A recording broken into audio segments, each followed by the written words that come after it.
Kasi ang Diyos, pag nakita mo siya, mamamatay ka. Ang Diyos napakalaki, hindi mo siya kayang ilagay sa isang lugar. Ito yung sabi niya. Ito ang Diyos. Unang Timoteo 6:16. Na siya lamang, makinig kayo. Focus kayo dito. Na siya lamang. Mga yung Diyos yun namatay. Sabi nung isang vlogger doon sa, kinalayon, masyadong inagano na may puppet. Sabi niya, kinakailangan ng Diyos maging tao. Imposible gawin ng Diyos yun. Ang gagawin ng Diyos, para iligtas ka, gagawa siya ng kanyang anak, ibibigay niya sa iyo para sa iyong kasalanan. Hindi niya gagawin na siya magiging tao. Sino na yung Diyos ngayon sa langit? Pag naging tao na yung Diyos, yan ay kalukuhang theology na walang tawag ko dyan, walang common sense. Walang sentido common yan pagdating dun sa Biblia pinag-uusapan. Balik tayo dito, no? Sabi niya dito, wala daw siyang kamatayan, nananahan sa liwanag, di malapitan, di nakita ng sino man, o makikita man, hindi mo siya kaya makita, hindi mo rin siya kaya lapitan. Bakit? Ang Diyos napakamakapangyarihan. Eh, sino ngayon si Jesus Christ? Yan yung, ano sila, gulong-gulo sila eh. Kung itutuloy ko pa rin yung Logos of God, pero isiningit ko lang yung topic na to, para ito po, meron tayong stand. Hindi kaya natin ipaglaban yung pananampalataya natin. Kahit saan po yan. Sabi dito, sumakanya nawa ang kapurihan at paghaharing walang hanggan sa Lord. Kaya ganun ba dyan? Humihinay yung kuryente. Sobrang hina ng kuryente. Patay mo na lang to. Actually, patay na lahat yung ilaw. Malakas lang talaga yung hata ng Yan, patay mo yan. Okay, diretso natin yung yung slide. Simple lang to, pero to eh. Okay, dito muna tayo. Sino ba yung mga pinatay niya? Sa unang siglo hanggang ika-4 na siglo, yung mga Christian, sabi dito, sa first century sa Judea, sabi dito, yung mga Christian daw, umano sila, ibig sabihin, kumahan na. Kahit pinagpapapatay sila, sino mga pumatay sa kanila? Diretso mo sa slide, bro. Yung first wave, tingnan nyo yung first wave ng ginawa sa Krisyano. First wave of organized persecution. Organized persecution to sa Krisyano, ha? Sponsored pa. Ni-sponsoran ng kumbaga man sa presidente, siya yung presidente, ina-sponsor na hahanapin lahat ng Krisyano, tapos susunugin. Kung kaya kayo ang nandun sa panahon na yun. 64 AD. Great Fire of Rome. Alam mo bang sinabi ng iba? Maraming pinako sa cross. Pinakain sa mga wild beasts. Sinunog ng buhay. Ilang, yan? Okay, next. May isa pa eh. Method of execution. Doon tayo sa second sunod, sa slide. Number 2, number of mostly localized persecution occurred during the reign of Marcus Aurelius. Si Marcus Aurelius, ang dami talagang imagine nyo, mauubos yung Krisyano, pero hindi nila naubos. Sino itong mga Krisyano? Romano ba yan? Hindi! Hindi sila mga Romano. Sila yung sumusunod kay Kristo na may pag-ibig na hindi takot mamatay. Pastor, lumaban ba sila? Hindi kailanman sila lumaban. Ibinigay talaga nila yung buhay nila. Si Justin Martyr. Isa siyang philosopher. Pinuputan ng ulo. Para sa ano daw? Refusing to sacrifice to pagan gods. Alam niyo ba, pinipilit yung mga Kristiyano sumambag sa mga paganong Diyos, yung mga nakikita, yung mga may itsura. Saan nila? Nakita niyo po ito? Nakita niyo yung mga, ano yun? Mga lakihan yan. Yung tulos na yan. Nakatayo yan mga tao dyan, tapos sinisindihan sa ilalim, tapos ginagawa nilang ilaw. Alam niyo po ba, throughout the Roman Empire, ginawa lahat yun. Lahat ng Kristiyano tinayo sa isang state. Ginawang ilaw. Ang sinasabi nila habang sila sinusunod. Sabi nila, patawarin kayo ng Diyos. Never sila nagsabi na, Lord, ba't mo kami ginaganito? Hindi nila sinabi. Ang sabi nila, alam niyo kung bakit dumami yung Kristiyano? Pinakita ng Kristiyano na matapang sila pagdating sa persecution, na hindi sila takot mamatay para kay Jesus Christ. Sasabihin din natin na hindi walang Jesus. Ibinigay nila yung buhay na million yan. Tapos tayo ngayon, nainitan na. Nakaamoy lang ng mabahong uso. Ayun na. Ang init. Napasok na ako. Napagalitan lang. Ayoko na dyan. Narinig lang na parang binibira sila. Ayoko na. Naku. Matindi ang pinagdaanan ng unang Kristiyano. Ibibigay talaga nila yung buhay nila. Kumbaga naman, alam niyo yung mga tupa? Ang tupa, hindi yan matigas sa ulo. Ang tupa, kahit gilitan mo yan, pag tinawag mo lang nito, alam mo yung katayan, yung slaughter, lalagay niya pa yung ulo niya dyan. Lalagay niya po yan, tapos magme-me lang siya, me. Subukan mo yun, tanggalan mo ng yung kanyang yung balat na malahibo niya, hindi mo naangan. Kahit anong gawin mo sa kanya, hindi umaangan. So, tunay na love of God, tunay na shit, hindi yan umaangan kahit anong sitwasyon niya sa buhay. So, i-transfer natin sa buhay natin. Tayo ba nag-reklamo na? Maraming beses. Parang hirap na ng buhay na ganito, di ba? Parang nag-reklamo tayo. Marami tayong mga reklamo sa buhay. Pero sila, ibibigay pa nila yung buhay nila.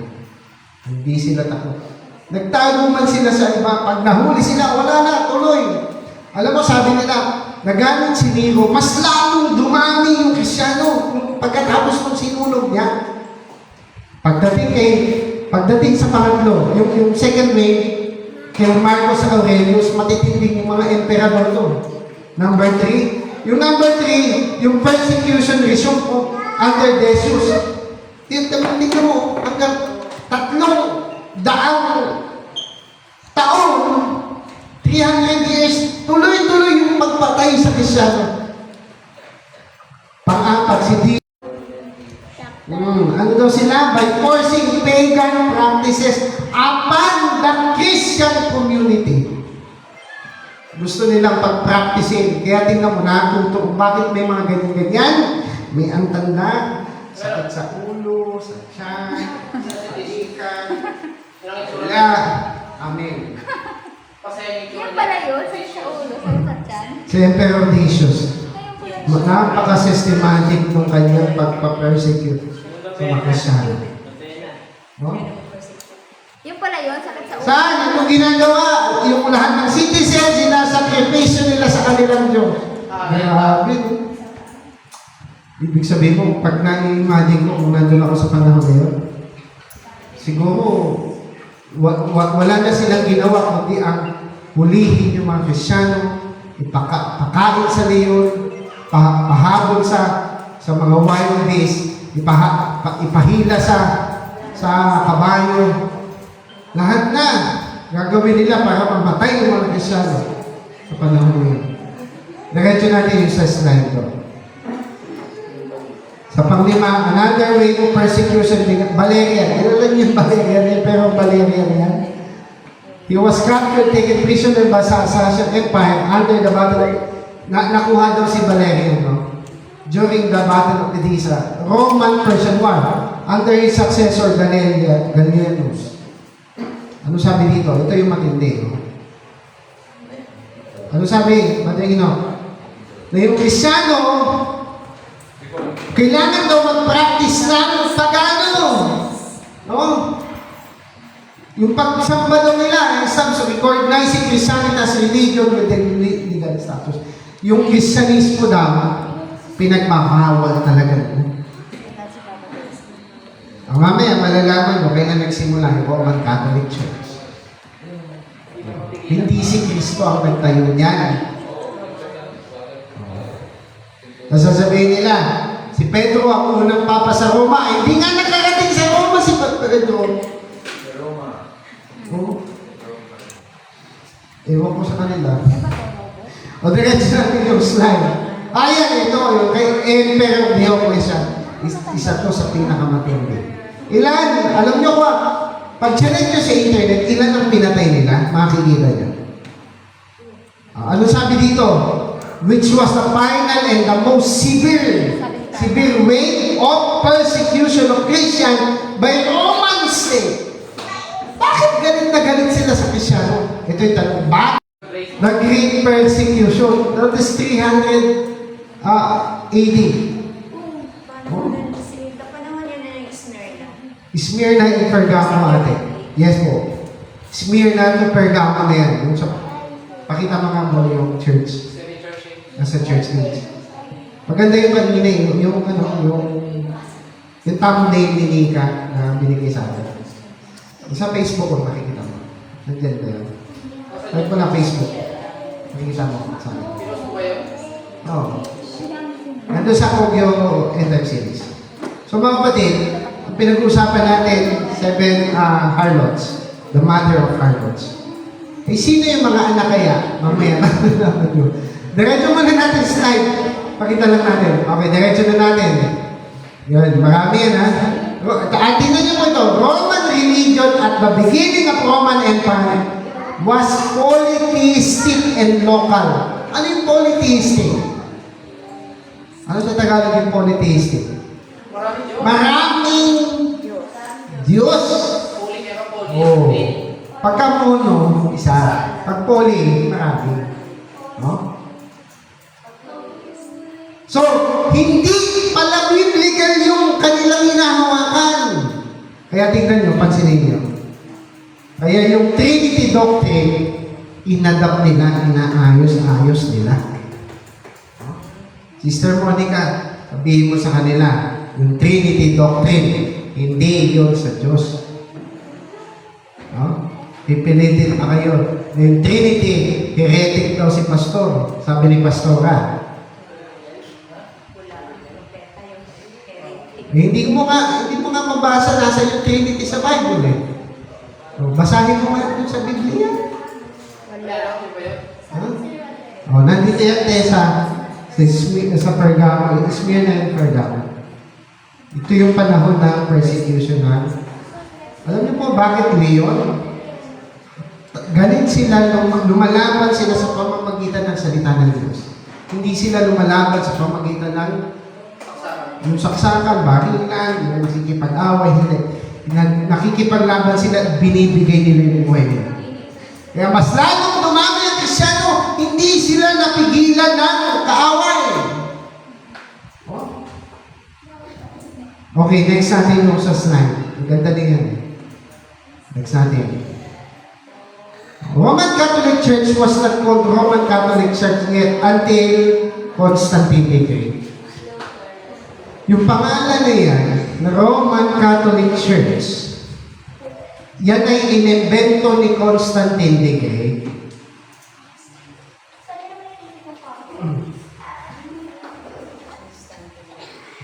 Sino ba si Constantine? Si Constantine the Great ay isang Roman, ano siya, general, na naging emperor, nanalo sa pamamagitan ng isang tanda. Ito yung tanda na ginamit niya. Cross. Linagay niya yan sa kanyang banner. At doon niya, alam niyo ba, minsan emperor, na magiging emperor sana. So yung nag-legalize. Yes, nag-legalize ng, ito yung ginawa ni Constantine. Nilegalize niya yung paganismo, pagano, plus Christianity. Hindi na niya pinapatay yung mga Kristiyano, pero inilagay na niya yung sistema ng pagano sa Kristiyano. Pinaghalo na niya kasi ayaw na niya nung kagayan, ayaw na niya. To unify. Yes, to unify the church.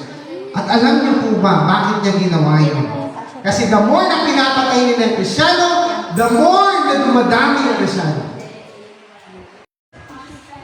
Si Jesus, sabi ni Jesus, hanapin mo dyan yung unto the uttermost part of the earth, into Samaria, Judea, Samaria. Paghahanap yun. Yung ipapahayag yung salita. Paki-ano mo, scan lang. Paki-scan nyo sa cellphone nyo. Ikaw may sabi. Yung i-share nyo yung gospel. Unto Judea, Samaria, hanggang sa pinakadulo ng mundo. Verse 8. Okay, verse 8. Datapwan, tatanggapin ninyo ang kapangyarihan pagdating sa inyo ng Espiritu Santo at kayo'y magiging mga saksi ko. Saan? Sa Jerusalem, sa buong Judea at Samaria, hanggang sa kahuli-hulihang hangganan ng lupa. Ano gagawin yung gospel na i-share doon kung hindi ka maninindigan na i-share mo yung gospel sa iba kahit ipinipersecute ka pa? Natatakot kang i-persecute dahil masyado pa kung natatakot. Oh, na-share nyo ba dyan, Yesrin, yung mensahe sa kaibigan nyo? O kayo ang sinira ng mensahe nila? Ganyan nga dati, pero ikaw na-convert. Sino ang na-convert? Mainit na. Mahila. Oo. Mahina yung ano. Wala talaga. Aircon na natin to. Ito na talaga. Diretso natin yung slide. Tapos, marami pa to. Marami pa. Diretso na natin. It was called before as Roman Empire, not yet Roman Catholic Church. Ito yung, tingnan niyo yan, marami. Yung calculation, kung ilan yung namatay, tingnan niyo ito ha. Ito naman yung Middle Ages. 50 million. Imagine mo, sa 1 milyong tao, ilan? Baka, buong Quezon City. Huh? Imagine mo yan. 1500, 1600, early 1600. Kasunod ni Martin Luther, nandun na si Wycliffe. Bago pa si Martin Luther, si Wycliffe, si Tyndale, si John Calvin, si John Knox, lahat ng mga reformador. Kasama na yung Baptist, Anabaptist. Dinaanan sila ng mensahe ng Diyos na nagpo-protesta sila. Hindi yan ang tamang mensahe ng Diyos. Ano ba yung mga mali na doon sa slide? Isa-isay natin. Isa pa. Ito, St. Bartholomew's Day Massacre. 7,000 were killed by the Catholics.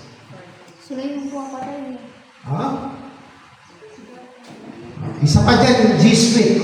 Ang Jesuit, it was created by the Mason para patayin lahat. Excommunicate the Protestant Christians. Diretso natin. Mga inventong mensahe. Tingnan nyo, isa-isay natin. Rosario. Kailan yan na-invento? May sarili silang Bible. O di sila pala yung gumawa ng inventong version. Hindi ako. O Rosario. Wala. Zero. Oh. Rosary, English Oh, natin. Inglesin natin. Wala. Zero verse found. Oh, next. Invento na lang nila yun. Next slide tayo. Number 2. Purgatorio. Purgatory.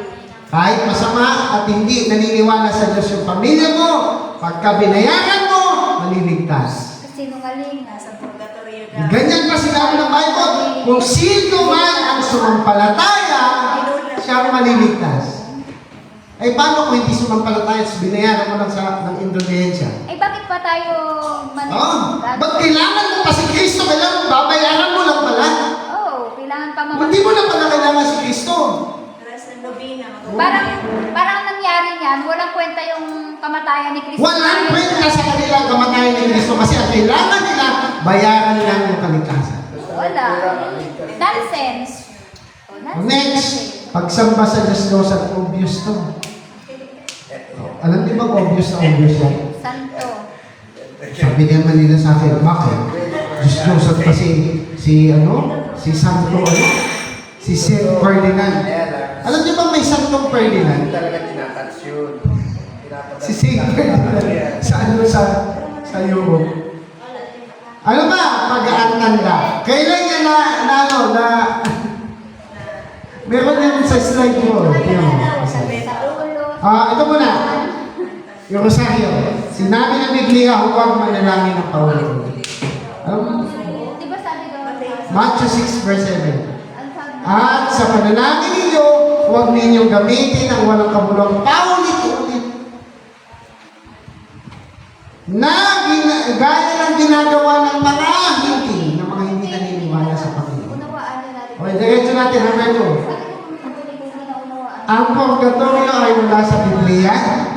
Pero bakit ito ay ginagamit din ng mga Katoliko? Bakit? Focus mo na kayo dito. Mamaya, si Sir, focus mo na dito. Hebrews 9:27. Yung purgatorio kasi, nasa gitna daw yan. Kumbaga, ito yung impyerno, ito yung purgatorio, ito yung langit. Galing, no? Pero kahit pala hindi ka manampalataya, nasa gitna ka lang. Yan. Nasa gitna. Mababago pa daw yung tao pag nasa purgatorio. Saan mo mawala ng Bible yun? Wala. So, another invented teaching. Eh, si Denmark Santiago na ngayon ay Seventh Day Adventist. Pinagpipilitan yung purgatorio daw ay biblical. Eh, umalis sa pagiging apologist na Catholic. Apologista na lang ano yan ha, Catholic. O, kahit mapanood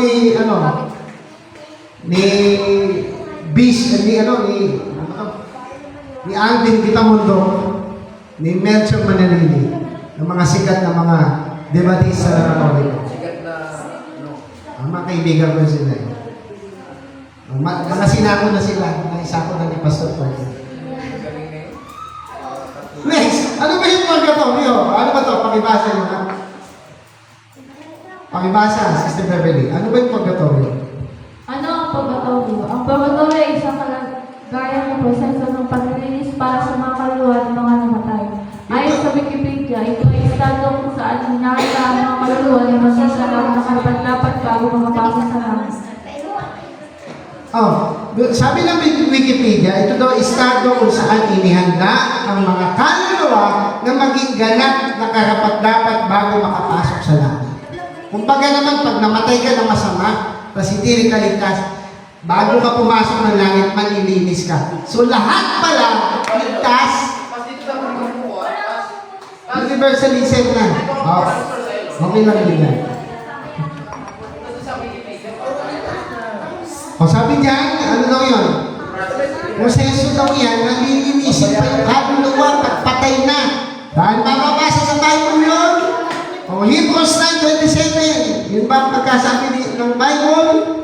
Hindi. Hebrews 9:27. Nasa slide ko. Meron na yun. Okay, basahin natin. Pinagtsatsagaan ni Pastor Tom kasi gusto ko maintindihan nyo ano yung mga ginawa nila mga inventong aral. Ano sabi? At kung paano Itinakda sa tao ang mamatay na minsan at pagkatapos ito ay paghuhukom na. Wala nang paglilinis pa. Ano magbayad ka? Wala nang second chance pag namatay ka. Diba? Oo. Kanina nga. Walang second chance. Kaya dito pa lang habang buhay ka pa, ibigay mo na yung buhay mo sa Panginoon. Amen. Kasi wala nang mali po yung pag namatay na yung mga bata. Akala ko ba lahat ng bata ligtas pag namatay? Sabi ng iba, bakit may limbo? Yung limbo yan naglilipat-lipat yung kaluluwa ng tao. Ay, ganun pa. May ganyan pa, no? Parang fairy tale. O yung ano daw yung masakit. Oo.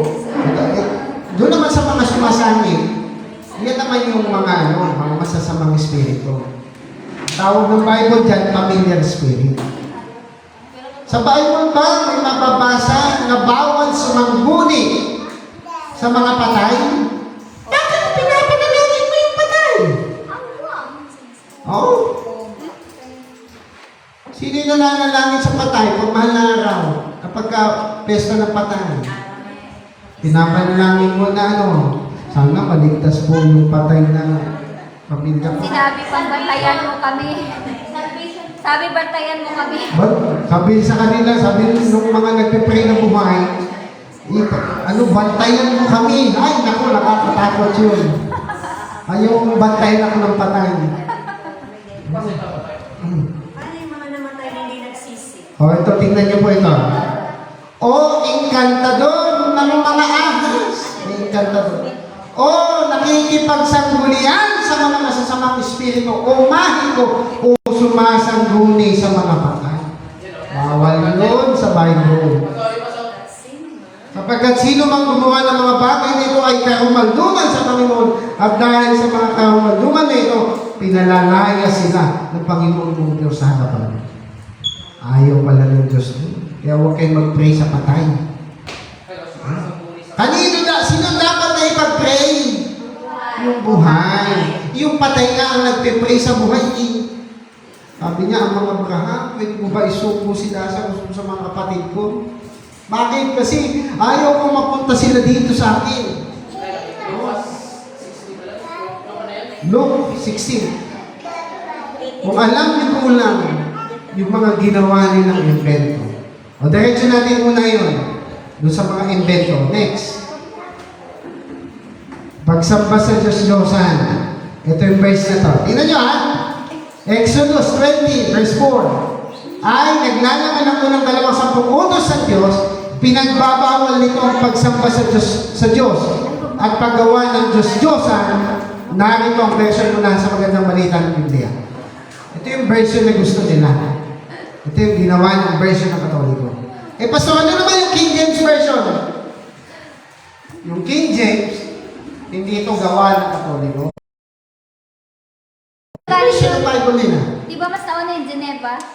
Ang version ni Pastor ay yung pinakamalapit sa original na pagkasulat. Yung Septuagint, alam niyo po yung Septuagint? Yung 72. Yung Septuagint, yan yung unang naglimbag from Hebrew to Greek, Hebrew, Aramaic, and Greek. Yan. Ito po yung earliest extant Greek translation of the Hebrew Bible. From the original. Ang original na version, Hebrew, Aramaic, Greek. Ang New Testament, original na isinulat yan sa Greek. Tanungin mo, Ate Grace, alam mo ba kung ano yung translation na pinakauna? May mas mauna pa dyan yung Tanungin niyo po. Alam niyo po ba, hindi kami niloloko ni Pastor? Kasi nung ginanto yung ano daw yung Bible nilang black. itim? Nakablak yung Yung cover. pinaka-old daw yun. Hindi. Hindi yun. Huwag kayo maniwala doon. Translation yan. Bible is... Alam mo, pag sinabi pinakauna, ito na yun. Greek yan. Yung Septuagint. Sila ang unang naglimbag. Kailan mo ito? Wala pa si Jesus. Wala pa si Jesus na ilimbag na may translation na yung Hebrew Bible. Ayan o. Pinakamalapit yung King James. Oh, it was first translated, 72 translator. Pero sa isa, Tapos naniniwala kayo dun sa sabi-sabi. Sabi nila. Sabi Pero lang nila maniwala yun. dun. Sabi lang nila yun. Sabi lang nila, eto, papunahan, yung Septuagint, yan ang yung version ng Greek from the Hebrew. Pero alam niyo po ba, sa New Testament, ang pinaka-earliest translation, yung, alin? Yung na ba, no? Hanapin mo nga, bro. Hindi kasi sa... Earliest translation ng New Testament. Sa ibang ano kasi, Pastor. Yung Latin Vulgate, isa yan. Hindi kasi nila binubusisi yan sa ibang ano. Basta Kaya nga, tapos sasabihin mo, yung iba daw yung Bible namin. Pastor. Ay, naku po. gawa lang po yung Bible. Hindi kasi wala silang busisi. Ibig sabihin, hindi Tingnan niyo po, ang earliest translation, 2nd century AD, ang tagal yan, Syriac Bible yan. So, bago tayo magsalita, dapat may basihan tayo. Ayan pa ba? Hindi yung sura. Dito yung water. Ano daw itsura? Hindi yung sura. Ano daw itsura? Ito pa itsura. Ganyan. Hindi po yan katulad ng hawak nyo, yung binubungad na gano'n. Yan po ay Scroll. scroll. Pabilo. Oh, Ang gamit na papel, papyrus. papyrus. Oh. Diretso pa natin. Ito pa yung inimbento. Ang dami. Lagi ang tao ng inimbento. Pag-aantanda. Oh, yan. Tingnan nyo. Kung isa-isa yung... Sakit sa ulo. Sa tiyan. Balikan. Alam niyo po ba, hindi yan ginagawa ng mga apostol? Sino ang gumawa niyan? Nung pumasok, nung narinig ko ating kahapon, nung pumasok ang Nicolaitan Spirit sa church, nagsimula na silang mag-invento ng mag-invento. Ano nangyari? Pumasok ang Gnosticism. Pumasok yung different beliefs na yan. Pero walang ganyan na. Ang pinakaunang gumawa niyan yung Ante-Nicene Father, nag-cross sa ulo. Pag chinik mo sa AI, bakit nag-aantanda ang mga Katoliko? Sige nga, ilagay mo. Sasagutin kayo. May sagot. Bilis na yun sa mga. Magaling nga si AI eh. Pag makipagdebate ka sa kanya, hindi ka mananalo eh. Parang tawag na kayo. Oo. Nasa Matindi yan. Pero sasabihin niya, mas mabagal ka, mabilis ako. robot ako. Oo, sasabihin. Chat DPD ah. Ang sign of the cross ay ginawa ng mga membro ng Catholic Church bilang isang sinaunang isyang gawain na may layuning alalahanin ang kamatayan at muling pagkabuhay ni Jesus. Eh, pinayag ng pananampalataya sa Diyos Ama, Anak at Espiritu Santo. Yan ba ang sinabi ng apostol? Hindi, mali. Tingnan mo, basahin mo yung four gospel. Walang sign of the cross. Wala po. May mababasa ba sa Bible nito? Wala yan. Ewan ko kung sasagot siya. Walang tala. Walang talana sa Biblia na dapat gawin ng Kristyano ang sign of the cross. Oo, diba? Si AI ka sumagot. Wala pala eh. Sabi mo, bakit pinagpipilitan yun? O, sagutin. Bakit pinagpipilitan nyo? Sasagutin nyo. May ginagawa ng mga katulad. Ano daw siya eh, milyon ang alam niya. Depende ito sa... At sabi niya, ito masyadong ano eh, safe sumagot si ChatGPT. Depende sa simbahan. Oh, pagaling. Ibig sabihin, hindi Biblia ang May gawa, basihan. basihan. Simbahan. Simbahan pala. Oh, tama. So may otoridad pala sa kanila. Yung namumuno, hindi ang Biblia. Kaya nga, Sa atin po, as the Bible is concerned, ito, base kay bishop, base kay ganito, base kay pari ganito. eh di pastor, kaya pala maraming naliligaw dahil sa pamumuno ng... Dahil sa tao, hindi dahil sa Biblia at sa Diyos. May isa pa, Hindi rin kasi sila nagsasaliksik. Ng tama. hindi rin nagsasalisik, nakinig na lang kung ano yung sinabi sa kanila ng mga matatandang bulahan.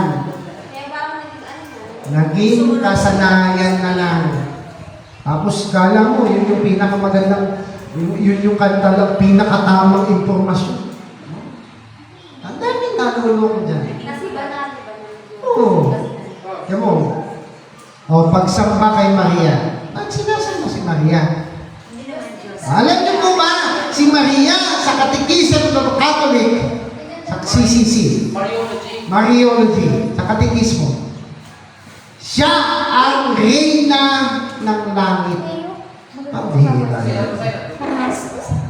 May mababasa ba ng reyna ng langit? Eto, basahin niyo. Yung reyna ng langit na yan, sa demonyo yun. Hindi yan sa Diyos. Okay, tingnan mo. Ito nga, nagdala nga eh. Jeremiah 7:18. Balik mo muna. St. Pierre, yung adik, ginawa ng sa... Sinabi mo na natin yung kailan. Ay, yung adik. Pati alam ko, santo sa kanila yung gamer. Gamer, ginawa ng sa... Ay, yung poging gamer. Naging santo na. Oo.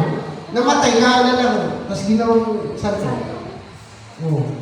Tingnan niyo po yan. Ha? Tingnan mo kung gano'ng kabalungtot ng kaisipan na ganyan. Ang daming santo, mga Oo. Ano kung santo yun? mga babae. Dami. Ah, ito pa sabi ha. Chat GPT. May Lourdes. Hindi ko nga alam yung iba. Ito yung Alam ko lang yung Ang talata ay ang Catechism of the Catholic Church. Ito yung pinaka-short. Ang source yan, Catechismo. Si Maria ay reyna ng langit. Eh, sino yung hari? si Jose. Hindi. Tao lang. Hindi daw. Alam mo kung sino? Si Kristo. Naging asawa niya tuloy ng kanyang nanay. Oh. So, yan ay nandun na sa tradisyon ng Babylonia na sino? Yung asawa niya, inasawa niya. Nanay niya, inasawa niya. Si Nimrod at si Semiramis na yan. Yung reyna ng langit, yan si Semiramis. Yan yung Maria na tinutukoy nila. Ito, source ko wala akong bintang lang. Ayan.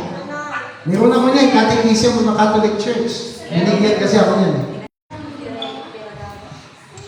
Ano yun eh? Insist. Totoo yun. Yan po ay according to Abraham Hislop sa kanyang libro na yung the Two Babylons. Yung pinagsimulan po niyan yun. Yung magulang niya, asawahin niya. So yan po yung Mary and yan po yung Mother and Child Religion. Sino yan? Si Mary at si Jesus, yung hawak-hawak. Yung sineselebrate nila tuwing Pasko. May iba ba sinabi? Wala sa Biblia. Wala sa Biblia yan. Tingnan niyo po ito. Ang ideyang si Semiramis, ang ina ni Nimrod, naging asawa niya at naging ina ni Tamo. Sulat pa eh. Sulat yan yung datong Babylons. Yan po yung itsura. Alam niyo yung itsura ni Semiramis at ni Tamos? Ito yung Yan mismo yung picture ni Mary and Jesus. Ayan po. Di ba ito yung picture mo? Nakaya mo. Di ba ito yung naka-picture? Ayan yung picture. Sino yan? Si Semiramis. Siya yung Queen of Heaven. Tapos ginawa nilang sa katekismo ng Queen of Heaven si Mary. Eh di yun nga yung religion ng Babylon. Sino ngayon ang mother of harlots? Ayun na. Ina ng mga patutot. Bakit patutot? Kasi nakipag-compromise sa sanlibutan. Yun ang ibig sabihin ng pagpapapatutot. Naging siya, patutot sa mundo. Lahat ng sistema kinuha. Inadapt. Yung sistema na ganito, para walang away. Ano ba? Yung sistema, kaya Ate Grace, Ang dami niyo bulag na mga kaluluwa. kaya nga po, kung kayo ay sasang-ayon sa kanila at hindi mo isi-share yung katotohanan na narinig nyo, na nakasulat sa Biblia, parehas kayo nila. Magiging patutot ka. Kung siya ay ina ng mga patutot, may mga anak. Basahin natin yung anak. Revelation chapter 2, nandun yung sa Thyatira age. Ito yung mga anak. May sumpa ang Panginoon dyan pag naging anak ka ng patutot. Pag anak ka ng patutot, nagiging compromise ka sa sanlibutan, Baba mo. Iraratay. Ate Grace, mga kapatid, binigyan ko siya ng panahon upang makapagsisi. O, diba? Binibigyan pa ng May chance pa May eh. chance pa. At siya'y ayaw magsisi sa kanyang pakinggan. Okay, baba. At narito, aking siyang iraratay sa banig o sa higaan at ang mga nakiapit sa kanyang malaking kapighatian maliban na kung siya'y magsipagsisi sa kanyang mga kasalanan. At papatayin ko ang salot sa kanyang mga anak, yung anak ng patotot magkakaroon ng salot. Sino yan? Yan yung mga naki-compromise. From Trinity Doctrine, pag tinanong mo yung Baptist, ayaw sumang-ayon na yung Trinity na paniniwala nila galing sa Katoliko. Adaptation lang. Pag tinanong mo, parehas naman kami, amen. May amen. Kahit si Padre Albert, may amen. Nagaling yung kanyang Trinity Doctrine sa Katolik. Yung Trinity Doctrine na yun, galing yun saan? Sa paganismo. Marami po akong debate niyan. Ang katunayan ng Trinity Doctrine, hindi yan sa Biblia. Hindi yan galing sa mga apostol. Yan po ay galing sa pagano. Maraming pagano, sino? Yung mga Budismo. Gano'ng kadaming Diyos nila? Dami. Tatlo yun. Nag-tasting ang Buddhist. May tatlong pinaniwalaan yun. Oo, saan na yun? Hindu, Buddhist, Taoist. Ano pa? Hinduism. Tatlo. Kung tatlo yan. Yung Diyos na maraming Sa Buddhism. Yung tatlo po. Kasi ano? Nakaganon yun pa, oh. Paano Ang ba yun? Hindu. Paano ba yun pa? Yung kamay, ganon? Meron sila. Tingnan mo. Check. Nakaganon natin yun. Yung Buddhismo ba may pinaniwalaan ang tatlong Diyos? Di ba pa yung nakaganon yun? Yung kamay na O nakaganon? Hindu. Hindi, parang parang nakakamay siya. Yung Buddhism. Hindi, basta yung tatlo lang yun, nakaganon. Hindi. Ano sis? Parang parang lang sila mga paniniwala ko nila. Hindi, yung Buddhismo kasi. Parang Trinitarian talaga yun. Ako, sinasabi ko po ito, yung mga mali nila. Pwede ko rin sabihin, tama nila. May tama naman sila. Pasay natin. May tama sila, kaso lang. Wala pa lang. Pero sino yung, may kinikilala pa rin sila eh. Wala. Meron silang kinikilala. Sila kinikilala. Meron nga. Ano lang sila aral? Taas mo lang. Ayan. Si Buddha. Si Buddha sa Diyos. Wala eh. Wala. Hindi this. Hindi sila, kasi hindi sila English, pag sila walang Diyos, English. Oo. Si kanila, basta yung nature, yung ano nila. Oo. Sa Hindu, nilang tatlo. O Hinduism, hindi tatlo yan, may primary three gods sila eh. So, sino ngayon? Ayan, check natin. Ang grabe, no? Million of diverse deities. Ang dami. Million pala yan. Ang dami nila, oh. Ayan, nakita niyo to sa Indo, yung Supreme Trinity. Oh. Siya yung pinakamalakas. May Trinity pala eh. Siya yung pinakamalakas sa lahat ng Ayan. Yung yung Supreme Trinity nila. Sino-sino yan? Sino yan? Sino muna? Yung isa. Si Brahma, Vishnu, Shiva. Yung pala yan. Hindi pala sa Buddhism. Sa Hindu. Ayan. Ay, maraming Yan yung kamay. Yung tsura niya. Wala. Ano yung tsura? Si Shiva. Ayan, bata.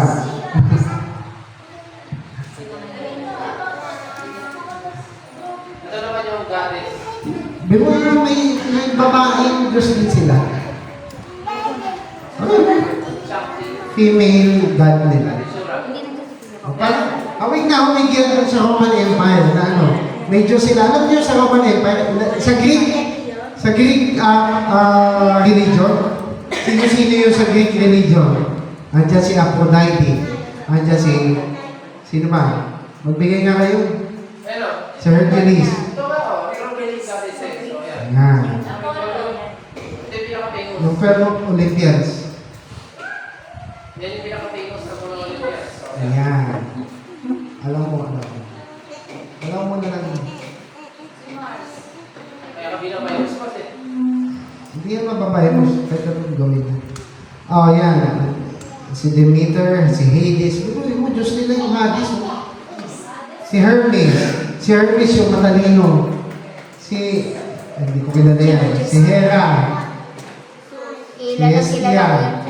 Si Poseidon. Yung Diyos ng Yung mga, dagat. yung mga, Si Zeus. Si yung Zeus. matatapang nandyan yung kilala ko. Si Zeus yung Diyos ng kidlat. O yan yung pinaka-prominente. Pero mo sa dami nila, sino ang sasamahin natin? Ang gulo. Deuteronomy 6:4. Last verse ko na ito, tapos mag-pray. Ika-stop. So, abangan niyo yung debate namin yung basir. Okay, basa. Sister Roma, pakibasa na, sis. Tingin mo, Israel.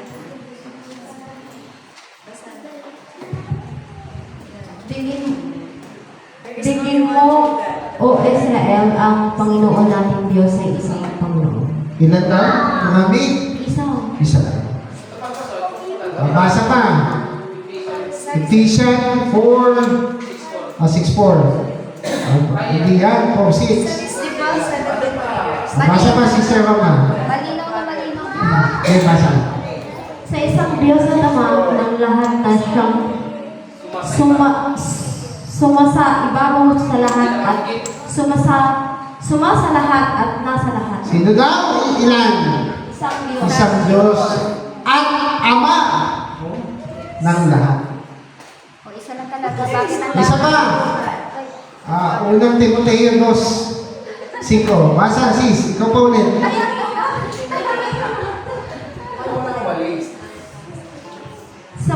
Sapagkat may isang Diyos at may isang tagapamagitan sa Diyos at sa mga tao, ang tao si Kristo Jesus. Galit na galit sila dito. Nung binabanggit ng mga INC ito. Unang Timoteo 2:5. Ilan? Isang Diyos. Hindi marami yan. Walang marami. Alam niyo kung maraming Diyos, magsiselos sila. Mag-iselos lang sila lahat. Sino na ngayon ang kanilang, ito akin to ito sa ito Kaya nagpapatayan yung Diyos. Nagpapatayan yan eh. Ito, tatlo. Di ba may isang Diyos tapos may tatlong persona. Sino ngayon lumika dito? Sino ngayon dito? Dito na kay Jesus. Ito yung taga-kumandang. Ito ngayon yung taga-plano, taga-gawa. Ano ko to? Taga-inspire. Yung isa. Maraming insight. Magugulo! Pero kung may isang Diyos na, Isaiah 44:24, tingnan niyo po ito. Isa pa. Last na to, then I will pray. Sabi sa John 17, there is only one true God. Yes, 73, si Kristo ang nagsalita niyan. Isaiah 44 muna natin. 24. 44-24. Basa. Listen. Isaiah 44 verse 24. Ganito ang sabi ng Panginoon, ang iyong manusubos at iyong nagalak. Ayusin yung pagbasa. Pag gabay pa lang pinabasa, kailangan maayos. Isaiah 44 verse 24. Ganito ang sinabi ng Panginoon ng iyong manunubos. Mag-isa nga eh. Naglalat na! Mag-isa. Pag may isa, mag-isa lang. May kasama? Wala. Singular. Singular yan. Sino daw nagsasalita dyan? Ang Panginoon. Hindi siya sinungaling pag sinabi niya yan. Sabi ng Panginoon. Pag sinabi ng Panginoon, mag-isa lang, hindi yan tatlo. Isa lang ako, pero may tatlo kami doon. Kalokohan yun. Balik tayo sa claim na ng Panginoon Jesus. Si Jesus na mismo nagsasalita. 1:17. 1:17. Pakibasa, Madrid. Ito na lang yung part ko, pagbabasa Nagluluto ka na, Marta ka na Basa. 17:3. At ito ang buhay walang hanggan ay kay makilala nila na isang Diyos na tunay at siyang iyong sinugo sa mga tubig bagay sa Yesu Kristo. Ilan? Dalawa. Ilan ang Diyos? Isa. Dito, dalawang tinutukoy. Pero isang Diyos lang ang ipinapakilala ni Jesus. Sino? Mama. Yung Ama. Si Pablo naman ang tanongin natin. Si Pablo, unang Korinto 8:6. Ang daming evidence eh. Okay, basa. Oh, basa. Ate Grace, pakibasa na ako. Ngunit sa ganang natin ay may isang Diyos lamang, ang Ama na buhat sa Kanya ang lahat ng mga bagay. At tayo sa Kanya at isa lamang Panginoon, si Jesucristo, na sa pamamagitan niya ay lahat ng mga bagay at tayo ay sa pamamagitan niya. Ilan daw na Diyos? Isa. Sino? Ama. Ang Ama. Sino yung isang Panginoon? Kristo. Kristo Jesus. Mahina si Tanyo lang. Hindi Diyos, hindi sinabi. Hindi sinabi Diyos yan, ha? Tayo ba? Diyos din. So, ang paniniwala ni Pastor, ito ang sabihin niyo sa kanila. Ang paniniwala ni Pastor, hindi isang Diyos sa tatlong persona. Isang Diyos at isang persona lamang. Ganun lang kasi. Ilan ang Diyos nyo? Isa lang. Sino yung Diyos? Yung Ama. Sino si Jesus Christ? Siya yung tagapagmana ng lahat ng bagay na galing sa Ama. Pag tinanong, Diyos ba siya? Pag ito tinanong kayo, sa Kanya. Kaya siya naging Diyos.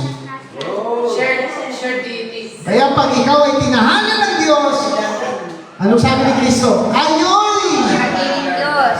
Mga Diyos. Ano to? Diyan paliligtas na yung ganyan. Kaya kung sino man tinangnan ng salita, sila'y mga Ito. ano? Hindi ko masagot takot kayo basa.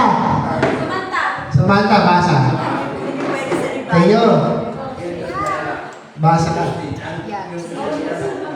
Tapos sa Basa, Samantha. Ayan na yung nakaulit. Sinagot sila ni Jesus, hindi ba ganang nagsusulat sa iyong kautusan na aking sinabi kayo, mga Diyos? Yung pala eh. Sino daw nagsabi? Kung tinatawag niyang mga Diyos, yung mga dinagnan ng salita ng Diyos at hindi mangyayaring sila ng kasulatan. Pag sinabi ng kasulatan, hindi yun dapat masira. Diyos pala So tinatawag ka palang Diyos dahil mayroon kang Espiritu ng Diyos. Kung na nag-iisa. Yung Espiritu ng Diyos, iisa lang yun ha. Diyos din tayo. So, tingnan nyo to. Sige, punta tayo doon sa Trinity. Kung tatlong persona, sino yung tatay ni Jesus doon sa dalawa? Hindi mo na mag-distinguish. Di ba yung ama, tatay niya?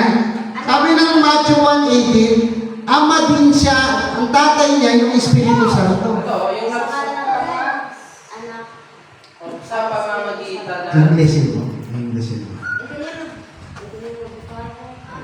Okay, basa. Simon. dito tayo itik yung Trinitarian. Ayun o. Nakadating lang. Ikaw, walang Diyos-Diyosan ka na ngayon, ha? Basa, sister. Ikaw na, sister. Matthew 1, verse 18. Now the birth of Jesus Christ was on this wise. When as his mother Mary was espoused to Joseph, before they came together, she was found with child of the Holy Ghost. Ano daw si Jesus? Anak ng Espiritu Santo. Ano daw siya? Siya? Sige, tatlong persona, di ba? Yung ama, ano ni Jesus? Tatay. Tatay. Yung Holy Ghost, ano ni Jesus? Tatay din. Tatay din. So, sino talaga ang tunay na tatay niya? Yun. Kung nangangahulugan ng Holy Ghost, hindi yan separate dun sa ama. So, ang Holy Espiritu Santo walang buto, laman. Ayan o. Yan. Dapat persona yun. Basta yun o. Dapat personality, hindi persona. Kasi ang persona, it pertains to the person, sa human, sa laman. Kaya mali yung three person eh. Katapos o. Ito yung ibig sabihin ng person. Pat. Okay, a person, an individual human being. Yan, human being. Yan ang person. Yan ang person. Kaya mali yung persona. So, marami pa. Last na inimbento ng Katoliko. Hindi pag-aasawa ng pari. yes. Saan mababasa yan? Sa 1 Timothy. Ano yan? For one. Tapos yung ano din, ano ka store, yung Buddhist din. Hindi nag-asawa. 3, yata yun. At ito naman, ito. Baba mo. Ito na. Forbidden to marry. Sino ang nagpo-forbid na mag-asawa? Walang iba, kundi yung simbahan lang na yan. Ano? Nakikinig ko. Pag nag-asawa sa kanila yung pari, hindi na pari. Ha? Ito pa yung isa pa. Bakit, halimbawa, si tatay, pari, ako tatay, si tatay ko, tapos ako pari. Ang tatawag ba ng tatay ko sa akin, father? Hindi. Son. Eh, anak ako eh. Tapos sasabihin, Father Ferdinand. Anong sabi ng Bible? Huwag kayong... Oh, may isa lang kayong ama. Huwag kayong patawag na ama. Oh, yan ay bawal sa Bible. Pero ikaw yung tatay. Tapos tatawag ka doon sa anak mo, Father. Oh, mali yun. Isa pa yan. Marami. Pag binuklat ko po yan, isa-isa na makarami. Marami po akong debates with the Catholic apologists. Pwede nyo panoorin. Type nyo, Pastor Ferdinand versus Melchor Manalili. Tungkol sa Pasko, tungkol sa serpent seed, tungkol sa, ano ba ba? Bautismo. Marami. At huwag ninyong tawagin ang inyong ama na sino magtao sa lupa sapagkat iisa ang inyong ama. Sa makatwid bagay siya na nasa langit. Tapos, bakit yung pag nagpari, 10 taon, tatawagin ng tatay niya, Father. Kakaiba. So, mali. So, sino gumagawa nun? Walang iba. Kundi sila lang. Tapos may pelikula na yung ate na papalit yung kapatid niya. Tapos sabi niya, ate na sa kanya. Oo. Sabi niya sabi niya kung lalaki, tawagin mo yung father na Yung Father. Yung mas matanda sa akin. So, ano ba yung ibig sabihin ng Father? Hindi, ang tinutukoy niya dito, yung ama na nasa langit. Makinig. Bakit sila humahalik? Father daw kasi. At subukan mo, pag pumunta dito yung ano, pag pumunta yung papa, ang ihaharap nila kagad, ganyan. Ang tawag doon, worship. Yung linking, yung kiss to the hand. Pag tinignan niyo yung ibig sabihin ng worship, yun ay kissing to the hand. Parang aso na nililik yung kamay ng kanyang amo. Oh, hindi lang yung bless eh. Yung iba, bless. Yung hindi. Ano po? Pagsamba. So, dapat man sambahin? Hindi. Sa Diyos lang. Kanina, binanggit ko kanina, ba't si Maria sinasamba as Queen of Heaven? Kasi po, ayaw nilang aminin, sinasamba talaga nila. Ito mo yung verse. Ang mga anak na namumulot ng kahoy at ang mga ama na nangpapaninga sa kapoy at ang mga babae na nagmamasa ng masa upang gawa ng mga tinapay upang igawa ng mga tinapay ang reyna ng langit. Sino yung reyna ng langit? Diyos-Diyosan lang. So ginawa talaga nila Diyos-Diyosan si Maria. Oh? Nagbuhos ng handog, iinumin. Mayroon pala silang hinahandog na tinapay dun sa Diyos o sa reyna ng langit. Eh, reyna ng langit ang Katoliko si Maria. Patay. Wala tayong magagawa niya. The truth will speak. Hindi yan gusto ni Pastor. Gusto ko lang mabuksan na yung mga mata ng tao. Yung katotohanan na. Kahit kung sigil po kayo, sabihan mo na kayo, hindi wala doon sa dinihiyo na yun. Eh, konti-konti lang naman ng mga tao nila. Bakit? Ang katunayan ba ng totoo? Kakaunti lang? Ang katunayan ba ng totoo? Marami dapat? Yung blood control nga, ang dami na niya. Saan niyo gusto maging si Apple? Nasira yung ulo daw, kababa yung ulo. Eh, kesa naman sira ulo sa sanlibutan. Maging ano ka dyan? Oh? Sa Panginoon na lang, kesa sa kanila, kesa dun sa labas. Ay, nakikinig kayo. Yung Ano? iba mga friends, hindi na ako pinapansin. Hindi ka na pinansente, no? Nag-post ka lang ng mga verses. Subukan mo mag-TikTok ka dyan. Daming friends. Oh, daming ano, nanonood. Pagka nag-post ka na ng verse, wala na naman lang nag-like. Oh. Kasi bakit? Ay, lalagpas ka sa langit. Mas maganda yun. Ay, mas okay. Kaysa lumagpas sa lupa. Delikado. Di ba? So, mga kapatid, huwag kayong mahinawa. Ako nga, hindi ako nangihinawa eh. Sasabi ka. Basta, ano po, this coming Saturday, meron tayong bisita. Si Mother Bashir sa Kaging. Uy, Isa ko siya. Uy, Taga Antipolo. i-finish mo na, boss.